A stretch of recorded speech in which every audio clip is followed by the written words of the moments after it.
Hi guys, this is me, Iba G, and welcome back to my channel.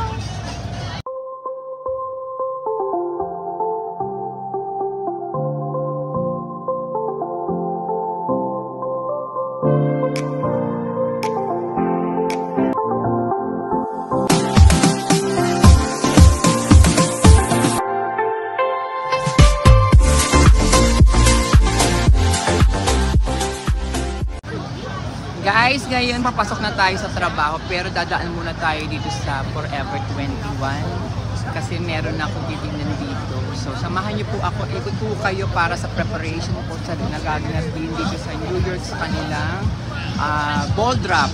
Okay?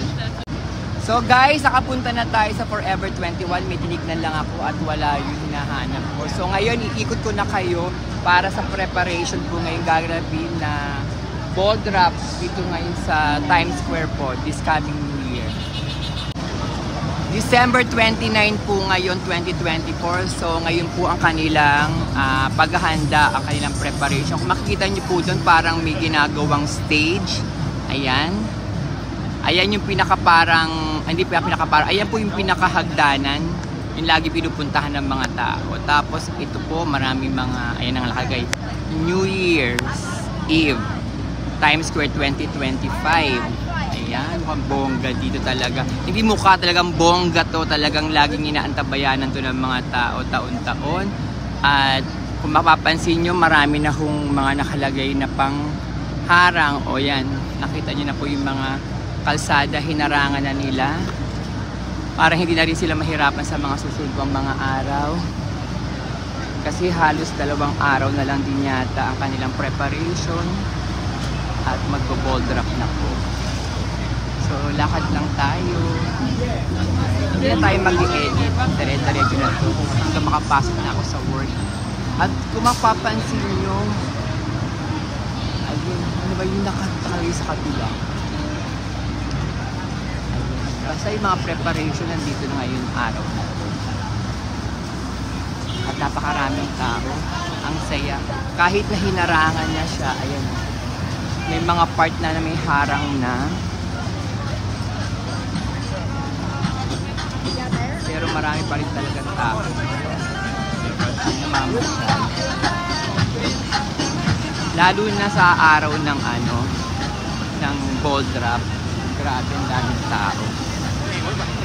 Kaya yung mga kalsada sarado.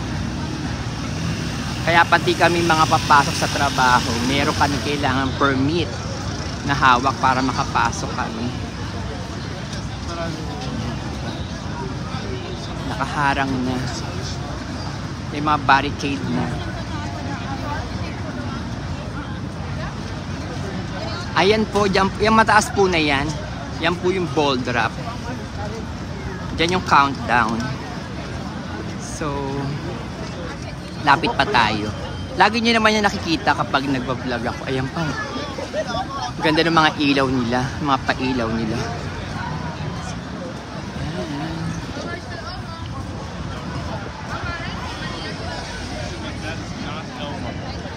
Tapos yan, ano yan, iti-test na nila yan mamaya kung okay ba yung mga the sounds and everything.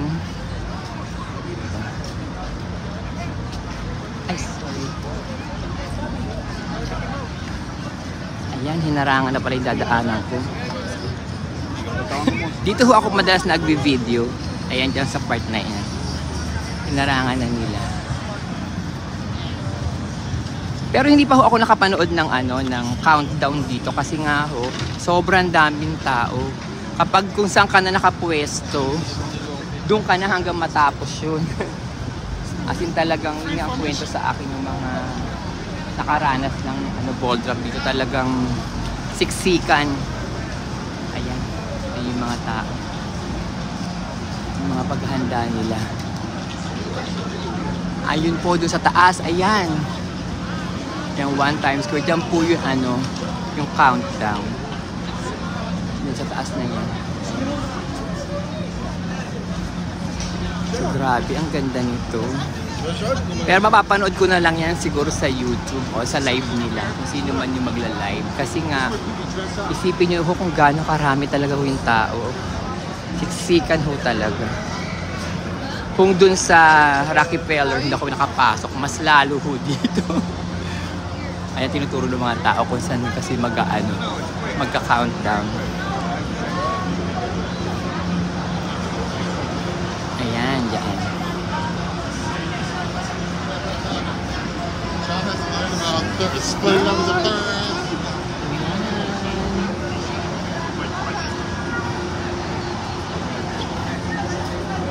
Ayan ang Jollibee, siyempre.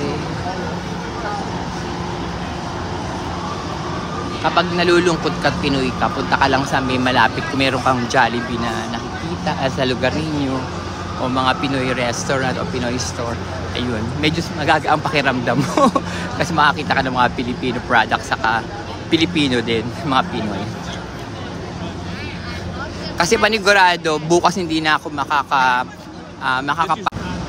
and for sure, tomorrow hindi na rin ako makakapasok dito kasi ayan, katulad niya nakita nyo, naka-ready na ho lahat yung kanilang pangharang.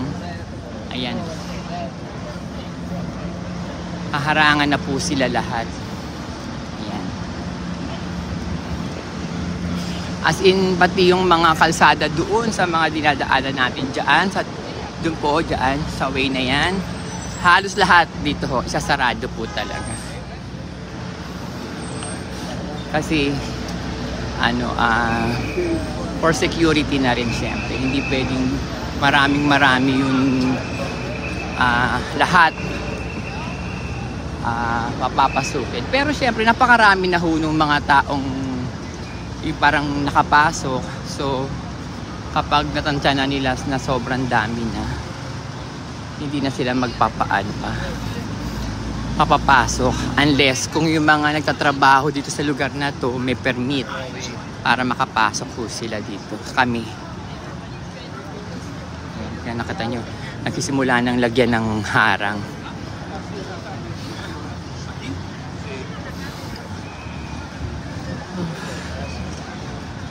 Pero diretso na rin tayo sa trabaho ko.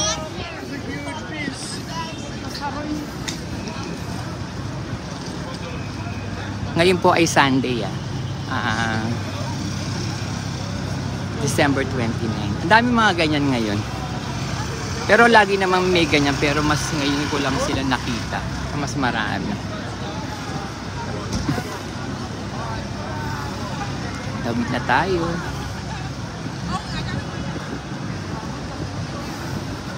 Ay, nakita niyo yung gilid, marami na rin harang. Pati kalsada doon ay hinarangan na lahat. At ito na, naka-ready pa rin sila. Ayan yung mga pangharang. Hanggang sa kabila, ayun.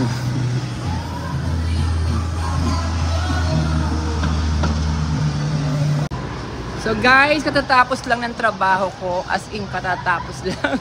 So, tingnan natin ngayong gabi naman kung ano na yung ganap doon sa Times Square. Tingnan natin kung nalagyan na ba talaga ng lahat ng harang o ano pa man.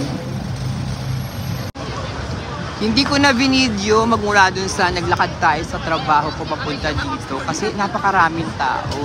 At yung weather naman, hindi siya sobrang lamig pero mahangin lang. At ito nga pala guys, yun, ayan, dyan po yun ball drop. Actually sa hotel namin, ayan po yung parang stage. Sa hotel namin, kitang-kita yung sa likod niya. Ayun yung ball. Ayun. Ayan ho yung nakita niyong ilaw na yun. Ayun yung bola. That's the ball. Yan yung ball drop. So, ayan. So guys, ayan pa rin yung mga barricade o yung bakod na naka-ready na. Pero may mga part na nakalagay na yung bakod. Tapos, ayan, katulad sa kabila. So, meron kang mga lugar na yun na lang yung pwedeng daanan. At katulad nga ng sinabi ko kanina, ayan, yung taas na yan. Yung nasa likod itong yung red na yan, na Coca-Cola, na nakalagay na yun dyan. Napakita. Nasa likod niya sa taas, yun yung bola. Yun yung ball drop. Ayan. So, ayan po.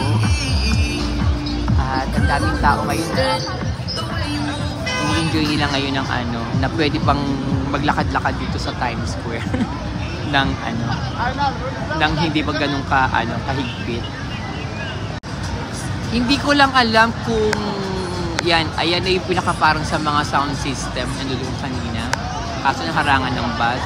Kasi na ba? Ayan. Susum natin. Ayan.